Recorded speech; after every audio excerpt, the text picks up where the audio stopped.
So today we're going to read Alien Bob. Alien Bob is, well, of course he is, an alien. An alien blob, to be more precise. Alien Bob lives in Blobsville, in a country called Blobland, on the planet Blobos, in the galaxy called Large Magellanic Cloud. Well, that's what the alien translator said anyway. One day, Alien Bob started waking up as usual.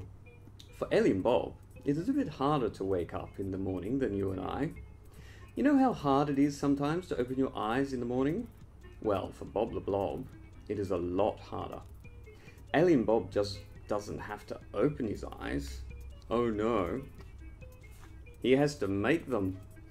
Every morning, blobs all over Blobos have to make their eyes, arms and mouths before heading off to work. Can you imagine that? Every morning. On this particular morning, Alien Bob didn't take long to pull himself together, as he was looking forward to going to work. Alien Bob had a very exciting job. You see, Alien Bob's job was to grow things. You might be thinking, what's so exciting about that? Anyone can grow something. But Alien Bob wasn't just any old gardener.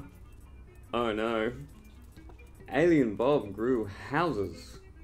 During the day, he would go to his office and help other blobs choose the right house that suited them. Then he would go home and get the right combination of seeds to grow the houses.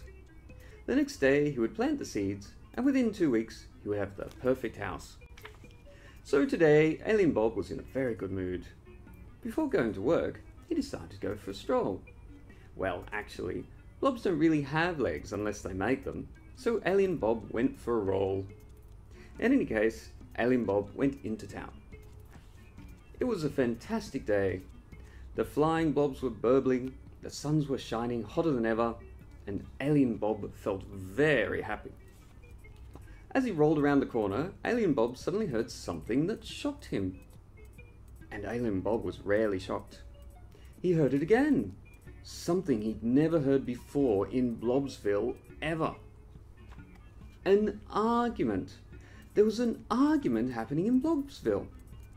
Alien Bob couldn't believe his ears. He followed the sound, rolled over to the house, and pushed the shaker. The house shook and the door opened. It was the leader of Blobsville. "Hello, grower," said the leader. "What's up?"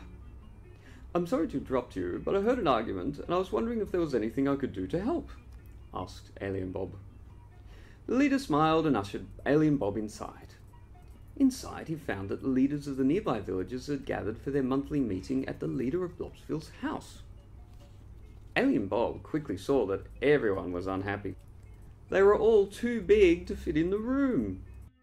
"I'll grow you a bigger room," said Alien Bob. "Grower Bob, that's brilliant," exclaimed the leader. "Let's do it." Alien Bob left the leader's house and then spent the rest of the day carefully creating a mixture of seeds for the best meeting house ever. The next day he put his seeds in the ground in the center of town, added some fertilizer, and waited. Within minutes the front steps started growing, then the front door, then the windows. It was looking good. Over the next 2 weeks the meeting house took shape, and by the third week it was ready. The leaders were very happy. It was exactly what they wanted. There was so much room inside, it didn't matter how big they were. Word spread far and wide, and before long, villagers all over Blobos were contacting Alien Bob. He was soon growing office blocks, factories, pavilions, theatres, stadiums, and even a rocket. Soon he was even growing entire cities. Bob the Grower became so popular that he was asked to grow houses on other planets. He even got an invitation to an interstellar conference at the end of the year. So now he's planning a holiday. This year he's going to go on a cruise.